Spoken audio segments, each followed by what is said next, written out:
grabbed my hand, girls rescue, met the bar, witness said, tears fled the head, I'm waiting, I guess she tweet, I guess she confess, she thinking less, not drinking less, bathroom says, best to get spontaneous, I stereotype, put to rest tonight. Imagine, believe, and achieve, it works. Skyline as a rise like fireworks.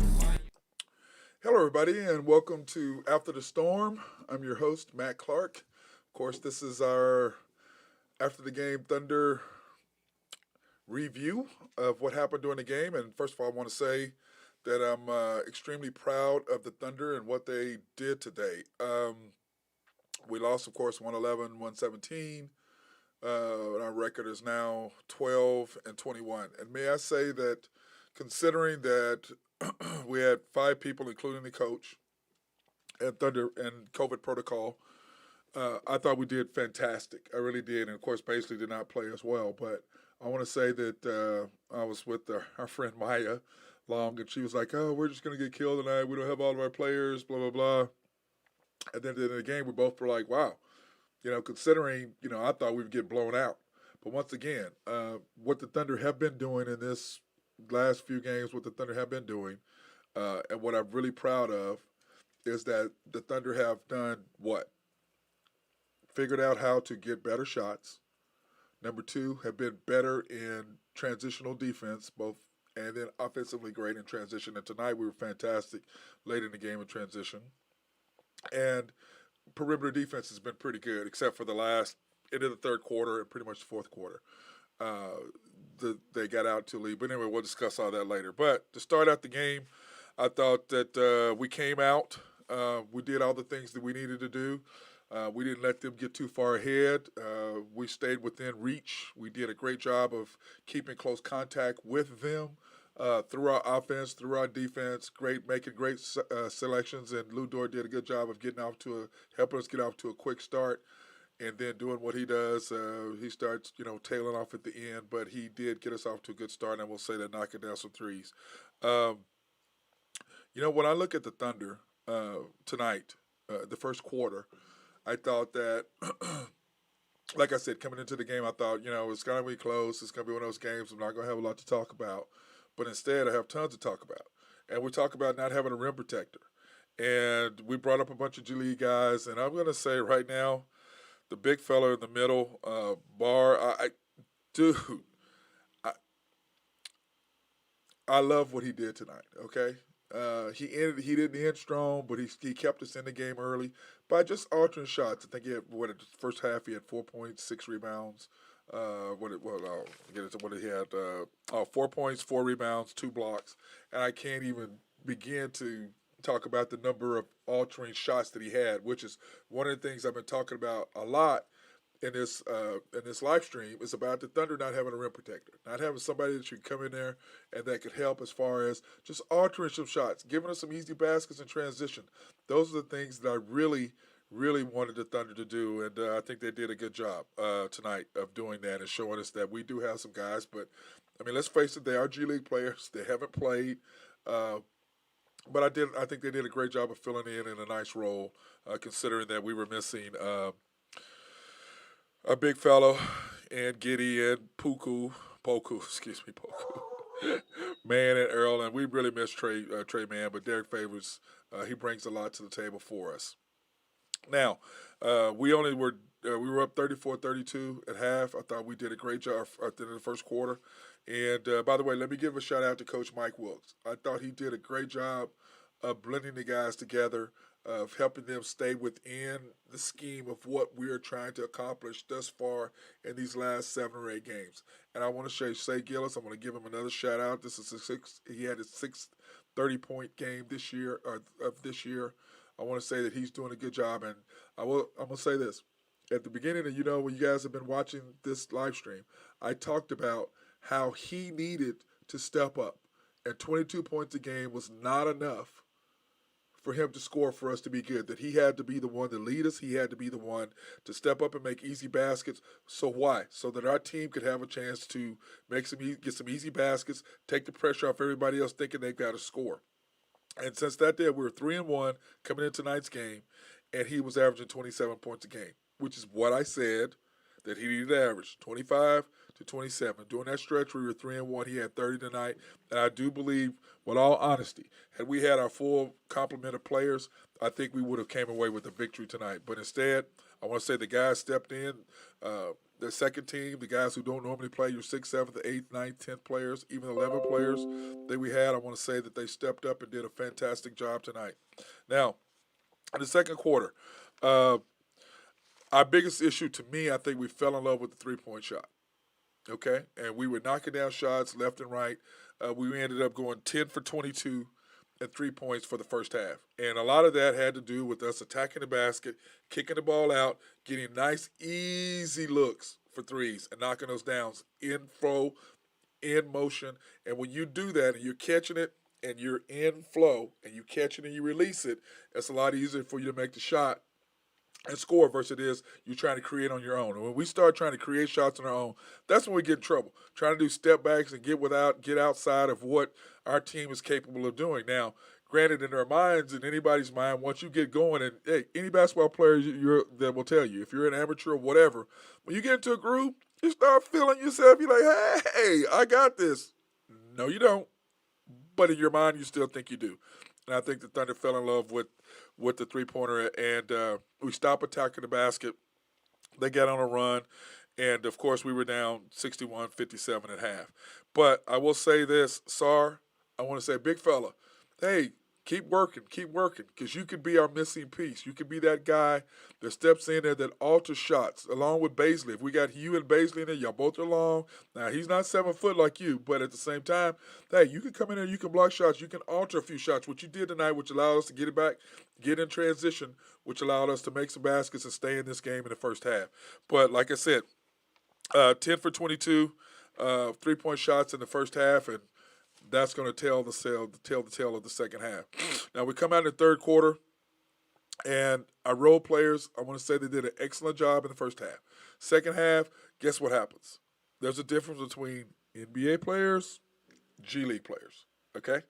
NBA players, they just have that extra that G League players are trying to get to, but not quite are there yet, but have the opportunity, they have the ability and the desire to get there, but they just got to work on it themselves. You got to do that you got to do that time. There's no substitute for spending time. Like, for example, I know a lot of you hate Kevin Durant, which I think it's ludicrous, but whatever. I know for a fact that there was one night, and I was training this kid, and we were going to train the next morning, and he says, hey, Coach, I can't train because Kevin's calling me, and he needs me to help him shoot. And I'm like, bro, it's 10:30 night. What are you talking about? And he goes, well, Kevin didn't get in his 150 made jump shots that day. What? It's 10:30 at night. He goes, yeah, he's on his way to get me because he has to get his 150 makes in. I mean, think about that for a second. He's Kevin Durant, and every day he's got a goal. Now, who are you as an amateur or an up-and-coming player not to have set some goal where it's 25 a day, 25 makes a day, whether it's 20 threes, 5 threes, 15 mid-range, 10 threes, 15 threes, 10 mid-range, whatever it may be. Think about that a second. The greatest player in the league right now, he has to set a goal where he has to make shots every game. Think about every night. Think about that, okay? When he's off, this is the kind of shots that this is what I need. And who knows I'm sure he probably does the same thing and shoot around when he's got to knock down his shots before games. But anyway, what happened in the third quarter, our transition defense was not very good. They got into a groove. They got to make some shots, especially in the third quarter. Our shot selection was terrible. But you know, I will say this, and I'll commend us. We didn't give up. They got on a roll. We stayed within contact. We stayed within them. We did our best job, and we got back within the game. And then all of a sudden, they made a run on us. They're NBA players. We're G League players, okay? They made a run. But our guys stayed in. They fought. We altered some shots. We got some easy baskets in transition, which allowed us to stay close, only down 81-87 at the end of the third quarter. But right at the end of the third quarter is when they started knocking down some threes. And once, like I said, all day long, whether it's our team, whether it's the Thunder, or whether it's another team, when you're an NBA team and you get into a groove and you start knocking down threes, and it all starts where? On the defensive side of the basket. Always. It always starts on the defensive side of the ball. Always. You get a couple stops. You get some transition easy layups. All of a sudden, boom, you come down, you get a knockdown three, and you hit the trailing man. Bam, he knocks down a three. Then all of a sudden, bam, bam, bam, bam, bam. You've knocked down 4 of 6 or 4 of 8. All of a sudden, you're in a roll. Then all of a sudden, you take it to the basket. You're throwing up all kinds of shots. This shot's going in, that shot's going in. Like, there's a couple shots that Sacramento made tonight. I'm like, really, bro?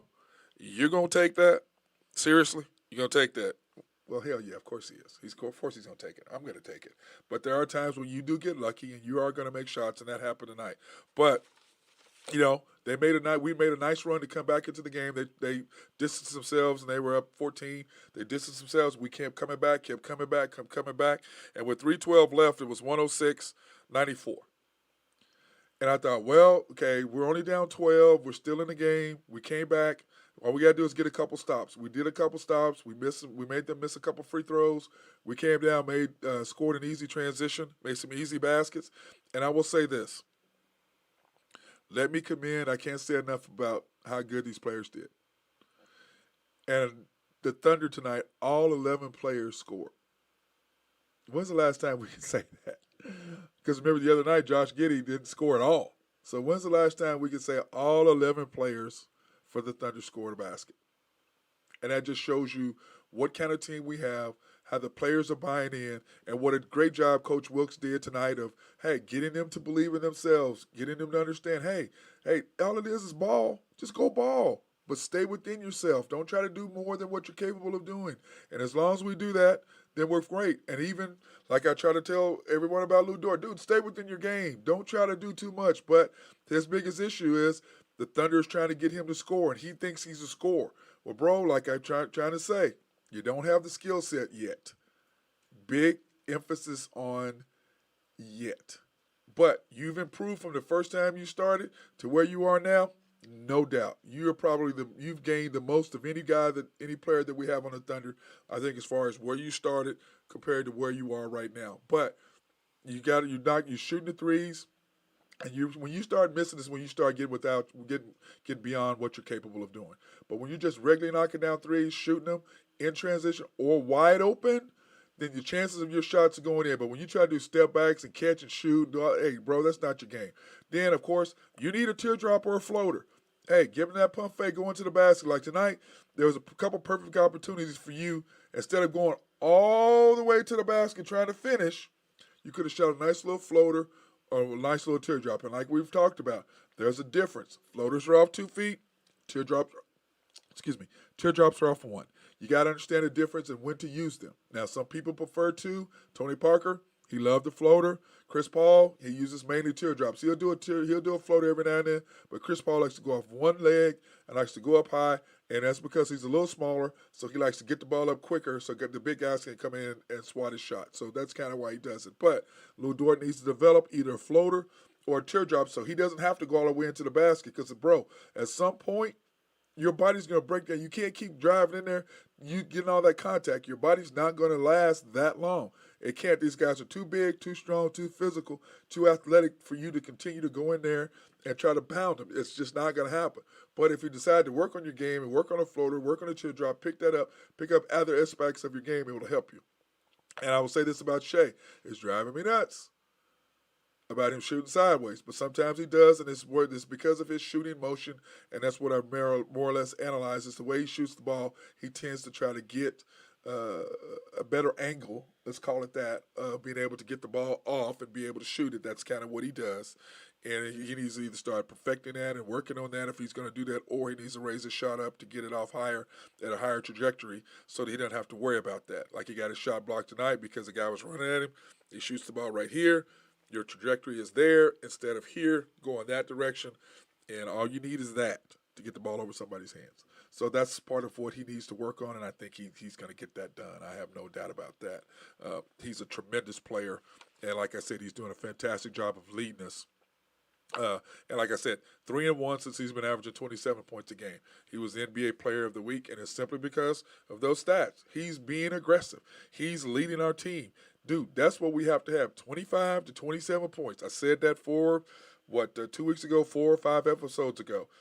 given the analysis of what I thought our team needed to do, what we needed to do to get better, and I said it all started with you, and basically since I've talked about that, your average has gone up, our winning percentage has gone up. We've been in every game. We haven't been blown out. We've had opportunities to win, and I think the one loss we had were whatever with the long three quarter shot.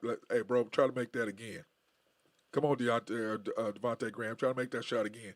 Brick, brick, brick. We'll be calling you scrubby, which all my players and people around me, they know I like to use that word. He's definitely not a scrub, but I just use it. But anyway, I want to say, great game tonight for the Thunder. A 117-111 loss to Sacramento on the road without 6 guys, without our head coach. I thought the Thunder did tremendous. Hey, and I'm saying this team right here is worth supporting, okay? We've got a good little team. We've got a good nucleus. We're missing, like I said, a shot blocker. I saw one tonight that possibly we could have, and it's just a matter of altering shots. You don't have to block every shot. You just got to get up and make sure that you alter a little bit. We can get the rebound, kick it out. Hey, we've got guys that are great in open space. Dort's great in open space. Giddey's great in open space. Shea is great in open space. Williams is great in open space. Wiggins is great in open space. So we get in transition. We're extremely talented, and we finish really, really, really, really well in transition at the basket. So if we can get that deal done, fantastic. If we can give a couple more guys to knock down shots consistently from 3 when they're open, we're going to be a tough team to beat, and we possibly can make the playoffs. Now, I'm not necessarily predicting we will, but I'm saying we have the opportunity to get so. But anyway, hey, thank you for tonight. I hope everybody had a wonderful night and a wonderful Christmas. Peace out. God bless.